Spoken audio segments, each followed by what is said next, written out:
ओम शांति। या 27 अक्टूबर 2023 बाबा के मधुर महावाक्य हैं। प्रातः मुरली ओम शांति। बाप दादा मधुबन। बोले बाबा, मीठे बच्चे, तुम्हारे दिल में खुशी के नगाड़े बजने चाहिए, क्योंकि बेहद का बाप तुम्हें बेहद का वर्षा देने आया है। प्रश्न है, माया ने मनुष्यों को किस भ्रम में भरमा दिया है जिस कारण वे स्वर्ग में चलने का पुरुषार्थ नहीं कर सकते। उत्तर, माया का यह जो पिछाड़ी का पंप है, 100 वर्ष के अंदर एरोप्लेन, बिजली आदि क्या क्या निकल गया है। इस पंप को देखते हुए मनुष्य समझते हैं स्वर्ग तो यहाँ ही है, धन है, महल है, गाड़ियां हैं, बस हमारे लिए यहाँ ही स्वर्ग है। यह माया का सुख है जो भरमा देता है। इस कारण ही वे स्वर्ग में चलने का पुरुषार्थ नहीं करते हैं। गीत। माता ओ माता तू है सबकी भाग्य विधाता। ओम शांति।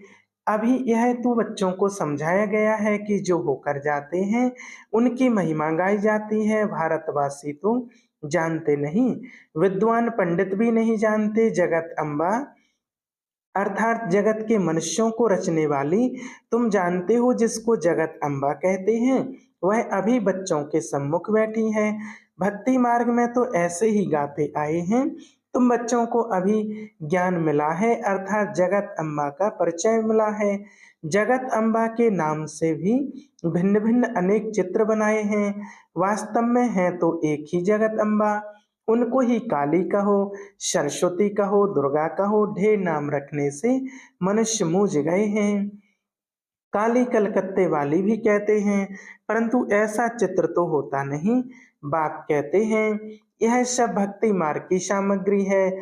जब से भक्ति मार्ग शुरू होता है तब से रावण राज्य भी शुरू होता है। यह तो मनुष्य जानते नहीं कि रावण क्या है, राम क्या है। यह बेहद की कहानी है। तुम बच्चे अब जानते हो, रावण राज्य पूरा हो फिर राम राज्य शुरू होता है। राम जरूर सुख देने वाला होगा, रावण जरूर दुख देने वाला होगा। भारत में रावण राज्य है तो उनको शोक वाटिका कहा जाता है। बाप ने समझाया है, तुम सब इस समय रावण राज्य में हो। मुख्य भारत की ही बात है। रावण राज्य में तुम भ्रष्टाचारी बन गए हो। राम अर्थात बेहद का बाप है, सुख देने वाला। इस मनुष्य सभी मनुष्य हैं इस समय आसुरी मत पर, बाकी रावण को कोई 10 वाला नहीं है। यह तो 5 बेकारों की मत जिसको रावण मत कहा जाता है, शिव बाबा की मत है। श्रीमत अभी आसुरी संप्रदाय है ना। यह बेहद की बात है। श्रीमत से 21 जन्म सुख पाते हो, आसुरी मत से 63 जन्म तुमने दुख पाया है। तुम जानते हो यह रावण है बड़े ते बड़ा दुश्मन, जिसको जलाते रहते हैं। समझते नहीं कि आखिरी रावण को जलाना हम बंद कब करेंगे। कहते हैं यह रावण को जलाना तो परंपरा से चला आता है, एफिजी बनाए जलाते रहते हैं। बरोबर इस रावण ने सबको दुख दिया है, खास भारत को। तो रावण बड़ा दुश्मन हुआ ना, परंतु इस बेहद के दुश्मन का किसको पता नहीं है। बेहद का बाप आकर बेहद का सुख देते हैं।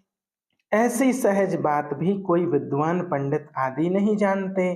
तुम बच्चे जानते हो हमको बेहद के बाप से सुख का वर्षा लेना है, परंतु फिर घड़ी घड़ी तुम बाप को भूल जाते हो। भक्ति मार्ग में तुम पुकारते आए हो, हे बाबा रहम करो, मर्सी ऑन मी। मर्सी तो करता रहता हूँ। जिस जिस भावना से देवताओं की पूजा करते हैं तो अल्पकाल का सुख जरूर देता हूँ, और कोई सुख दे नहीं सकता। मैं ही हूँ सुखदाता, भक्ति मार्ग में भी देने वाला मैं हूँ। कहते हैं गॉड फादर ने यह दिया, भगवान के लिए कहते हैं। फिर ऐसे क्यों कहते हो यह धन फलाने साधु ने दिया, जबकि सुख देने वाला है ही एक बाप। गाते भी हैं, हे भगवान हमारे दुख दूर करो, फिर ऐसे क्यों कहते फलाने साधु ने हमारा यह दुख दूर किया, बच्चा दिया। समझते हैं उनकी कृपा से सुख मिला। धंधे में फायदा होता है तो समझते हैं गुरु कृपा हुई, नुकसान होता है तो ऐसे नहीं कहते हैं कि गुरु की आकृपा हुई। बेचारे भक्त लोग समझने बगैर जो आया सो कहते रहते हैं। जो सुनते उस पर फॉलो करते रहते हैं। यह भी ड्रामा। अब बाप आकर तुम्हें अपना बनाते हैं। बाप से प्रीत रखने में भी माया बहुत विघ्न डालती है, एकदम मुंह फिरा देती है। 21 जन्म का सुख देने वाले बाप से फारकती दिला देती है।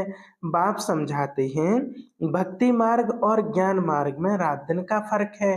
भक्ति करते करते जब कंगाल बन जाते हैं, तब फिर बाप आकर ज्ञान देकर 21 जन्म के लिए तुमको मालामाल कर देते हैं। वह भक्ति तो तुम जन्म बाई जन्म करते रहे, अल्पकाल सुख मिलता है, दुख तो बहुत है ना। बाप कहते हैं मैं आया हूँ तुम्हारा जो गमाया हुआ राज्य है वह देने। बेहद की बात हुई ना, बाकी और कोई बात नहीं। यह लक्ष्मी नारायण आदि वॉइसलेस देवताएं थे, उन्हों के महलों में कितने हीरे जवाहरत होंगे। तुम जबल आगे चलकर बहुत कुछ देखेंगे। जितना नजदीक आते जाएंगे उतना स्वर्ग के सीन देखते जाएंगे।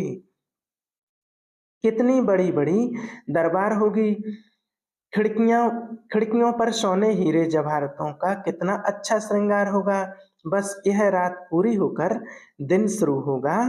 जो बैकुंठ तुम दिव्य दृष्टि से देखते हो वह प्रैक्टिकल में जरूर देखेंगे। जो विनाश दिव्य दृष्टि से देखा है वह फिर प्रैक्टिकल में देखेंगे। तुम्हारे अंदर तो खुशी के नगाड़े बजने चाहिए। हम बेहद के बाप से बेहद वर्षा ले रहे हैं। यह चित्र तो कोई एक्यूरेट नहीं है, वह तुम सब दिव्य दृष्टि से देखते हो। वहां जाकर रास आदि करते हो। कितने चित्र आदि बनवाते थे। जो कुछ दिव्य दृष्टि से बाप ने दिखाया है वह फिर प्रैक्टिकल जरूर होगा। तुम जानते हो यह छी दुनिया खत्म हो जाएगी। तुम यहाँ बैठे हो श्रीमत पर अपना स्वराज्य लेने के पुरुषार्थ में। कहाँ वह भक्ति मार्ग, कहाँ यह ज्ञान मार्ग। यहाँ भारत का हाल देखो क्या हुआ है। खाने के लिए अन्न नहीं, बड़े बड़े प्लान बना रहे हैं। टाइम है बाकी थोड़ा। उनका प्लान और तुम्हारा प्लान देखो कैसा है। यह बातें कोई शास्त्रों में नहीं है। रामायण आदि में कितनी कहानियां लिख दी हैं, परंतु ऐसे तो नहीं है। रावण को फिर बरस बरस क्यों जलाते हैं। रावण को जलाया तो वह खत्म हो जाना चाहिए ना। भक्ति मार्ग की आमदनी कैसी और ज्ञान मार्ग की आमदनी कैसी है। बाबा एकदम भंडारा भर देते हैं, उसके लिए मेहनत है, पवित्र जरूर रहना पड़े। गाते भी हैं अमृत छोड़ विष काहे को खाए। अमृत नाम से अमृतसर में एक तालाब बना दिया है, तालाब में डुबकी मारते हैं। मानसरोवर नाम का भी एक तालाब बना दिया है। मानसरोवर का अर्थ भी नहीं समझते हैं। मानसरोवर अर्थात निराकार परमपिता परमात्मा, ज्ञान सागर मनुष्य के तन में आकर यह ज्ञान सुनाते हैं। मनुष्यों ने कथाएं आदि कितनी बैठ बनाई हैं। सर्वशास्त्रमय शिरोमणि गीता, फिर उसमें श्री कृष्ण ने वाक्य लिख दिया है। फिर श्री कृष्ण के लिए भी कितनी बातें लिख दी हैं। सर्प ने डसा, स्त्रियों को भगाया, कितने झूठे कलंक लगाए हैं। अभी तुम समझा सकते हो। श्री कृष्ण की तो बात ही नहीं, यह तो ब्रह्मा द्वारा परमपिता परमात्मा सभी वेदों शास्त्रों ग्रंथों का सारवैठ बतलाते हैं। नंबर 1 है श्रीमद् भगवत गीता। भारतवासियों का धर्मशास्त्र एक ही है, उसको खंडन कर दिया है। तो बाकी जो बाल बच्चे वेद शास्त्र हैं सब खंडन हो गए। बाप कितनी अच्छी रीति समझाते हैं, फिर भी चलते चलते माया के थप्पड़ खाते रहते हैं। धारणा नहीं करते। यह है युद्ध स्थल। तुम हो बच्चे जो ब्राह्मण बने हो। गीता आदि में तो कोई ऐसी बातें लिखी नहीं है। ब्रह्मा की मुखवंशावली है, ब्रह्मा द्वारा यज्ञ रचा गया। रुद्र ज्ञान यज्ञ तो बरोबर है, फिर युद्ध का मैदान कहाँ से आया। गाया भी हुआ है स्वराज अश्वमेध यज्ञ। यह जो रथ है उसको हम बलि चढ़ाते हैं, वह फिर दक्ष प्रजापति का यज्ञ रच घोड़े को बैठ स्वाहा करते हैं। क्या क्या लिख दिया है तुम जानते हो। सतयुग में भारत स्वर्ग था, तो जरूर वहां बहुत थोड़े ही होंगे। देवी देवताएं थोड़े थे। जमुना के कंठे पर बरोबर राज्य होगा। सिर्फ देवी देवताएं राज्य करते होंगे। वहां तो गर्मी आदि होती नहीं जो कश्मीर शिमला आदि जाना पड़े। तत् भी बिल्कुल तमो प्रधान। यहाँ तो तमो वहाँ तत् भी बिल्कुल सतो प्रधान हो जाते हैं। यह भी समझने वाले समझें। सतयुग को स्वर्ग कहा जाता है, कलयुग को नरक कहा जाता है। द्वापर को इतना फर्क नहीं, द्वापर को इतना नरक नहीं कहेंगे। त्रेता में भी दो कला कम होती हैं। सबसे जास्ती सुख स्वर्ग में है। कहते हैं फलाना स्वर्ग पधारा, परंतु स्वर्ग का अर्थ नहीं समझते हैं। स्वर्गवासी हुआ तो जरूर नरक में था ना। हर एक मनुष्य नरक में है। अभी बाप तुमको बेहद का राज्य देते हैं। वहां तो सब कुछ तुम्हारा रहेगा। तुम्हारी पृथ्वी, तुम्हारा आकाश, तुम अटल अखंड शांतिमय राज्य करेंगे। दुख का नाम ही नहीं होगा। तो उसके लिए कितना पुरुषार्थ करना चाहिए। अवस्थाएं बच्चों की कैसी हैं जानते भी हैं। हमारे मम्मा बाबा बहुत अच्छी रीति पुरुषार्थ करते हैं। क्यों नहीं, हम भी पुरुषार्थ कर वर्षा लेवें। बाप कहते हैं बच्चे थक मत जाना, श्रीमत पर चलते रहना। श्रीमत को कभी भूलना नहीं। इसमें बड़ी सावधानी चाहिए। जो कुछ करो पूछो बाबा, हम इसमें मूझते हैं। इसे करने में हमारे ऊपर कोई पाप तो नहीं लगेगा। बाबा कभी कोई से लेता नहीं है। भक्ति मार्ग में ईश्वर अर्थ दान करते हैं तो रिटर्न में फिर लेते हैं। शिव बाबा लेकर क्या करेंगे। उनको कोई महल तो नहीं बनाने हैं। सब कुछ बच्चों के लिए करते हैं। मकान बनवाते हैं, वह भी तुम्हारे पिछाड़ी में रहने लिए। तुम्हारा यादगार मंदिर भी यहाँ है। तुम भी यहाँ बैठे हो। जो सर्विसेबल बच्चे हैं वह आगे चल बहुत रौनक देखेंगे। यहाँ बैठे बैठे चक्र लगाते रहेंगे स्वर्ग में। फिर वहां जाकर महल बनाएंगे। मकान की कंपटीशन होती है ना। अभी 100 वर्ष में कितना बनाया है। भारत को जैसे वहिष्ठ बना दिया है, तो वहां 100 वर्ष में समझते हो क्या नहीं होगा। साइंस सारी तुमको वहां काम में आती है। साइंस का सुख ही वहां है, यहाँ तो दुख है। साइंस पर कितनी मेहनत करते हैं। तुम बच्चे समझते हो यह सिर्फ फाफा मार रहे हैं, अपनी बड़ाई कर रहे हैं। अल्पकाल क्षण भंगुर सुख है। यह माया का पिछाड़ी का पंप है। यह एरोप्लेन रॉकेट आदि में अभी जाते हैं। आगे यह सब साधन थे नहीं, बिजली आदि भी नहीं थी। यह सब है माया का सुख जो मनुष्य को भरमाता है। मनुष्य समझते हैं बस यही स्वर्ग है।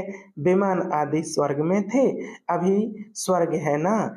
यह नहीं समझते हैं कि स्वर्ग के लिए तो अब तैयारी हो रही है। समझते हैं धन है, महल है, बस हमारे लिए यहाँ ही स्वर्ग है। अच्छा, तुम्हारी तकदीर में यही स्वर्ग है। हमको तो मेहनत कर सच्चे सच्चे स्वर्ग में चलना है, जिसके लिए तुम पुरुषार्थ करते हो। पुरुषार्थ में ढीला नहीं पड़ना है। ग्रस्त व्यवहार में रहे, पुरुषार्थ करना है, सर्विस करनी है। खुद पवित्र बन, फिर अपने मित्र संबंधियों आदि को भी लायक बनाओ। मीठी मीठी बातें सुनाओ। बाबा ने 2 बात की पॉइंट बहुत अच्छी रीति समझाई है। वर्षा बाप से मिलता है जायदाद का। अच्छा, मीठे मीठे शिकलदे बच्चों प्रति माता पिता बाप दादा का याद प्यार और गुड मॉर्निंग। रूहानी बाप की रूहानी बच्चों को नमस्ते। हम रूहानी बच्चों की रूहानी बाप दादा को याद प्यार और गुड मॉर्निंग। नमस्ते। शुक्रिया बाबा, शुक्रिया। धारणा के लिए मुख्य सार। पहला पॉइंट, पुरुषार्थ में कभी भी थकना नहीं, बड़ी सावधानी से श्रीमत पर चलते रहना है, मूझना नहीं है। दूसरा, कोई भी पाप कर्म नहीं करना है, सच्चे सच्चे स्वर्ग में चलने लिए पवित्र बनने और बनाने की सेवा करनी है। वरदान, निश्चय बुद्धि बन, लौकिक में अलौकिक भावना रखने वाले डबल सेवाधारी ट्रस्टी भव। कई बच्चे सेवा करते करते थक जाते हैं, सोचते हैं यह तो कभी बदलना ही नहीं है। ऐसे दिल शिकस्त नहीं बनो, निश्चय बुद्धि बन, मेरेपन के संबंध से न्यारे हो चलते चलो। कोई कोई आत्माओं का भक्ति का हिसाब चुकतू होने में थोड़ा समय लगता है, इसलिए धीरज धर, साक्षीपन की स्थिति में स्थित हो, शांति और शक्ति का सहयोग आत्माओं को देते रहो, लौकिक में अलौकिक भावना रखो, डबल सेवाधारी ट्रस्टी बनो।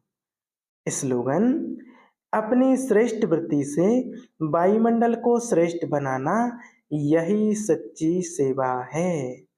अच्छा, ओम शांति।